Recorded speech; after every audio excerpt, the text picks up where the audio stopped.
申請人需逐年為子女以電子或紙本方式申請資助，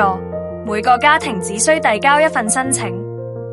申請時序如下：中小學生資助持續申請人，即喺上一學年成功申請嘅申請人，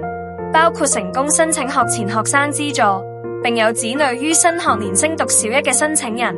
會喺每年約3月中起陸續收到前往職學戶戶通、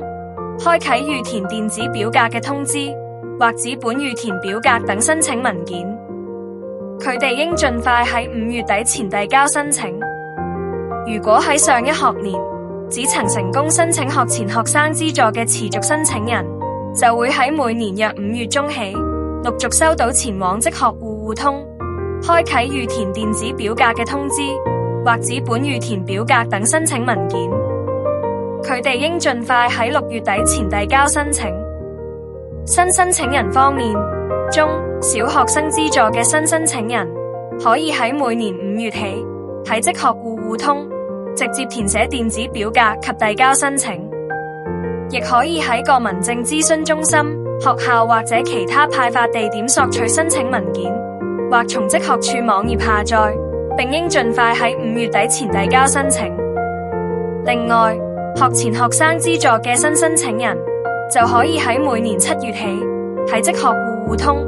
直接填寫電子表格及遞交申請，亦可以喺各民政諮詢中心、學校或者其他派發地點索取申請文件，或從職學處網頁下載，並盡快遞交申請。詳情可參考學生資助計劃綜合申請嘅申請指引或職學處網頁。學資處亦有短片介紹點樣經網上填寫及遞交電子申請表格，以及點樣填寫紙本申請表格。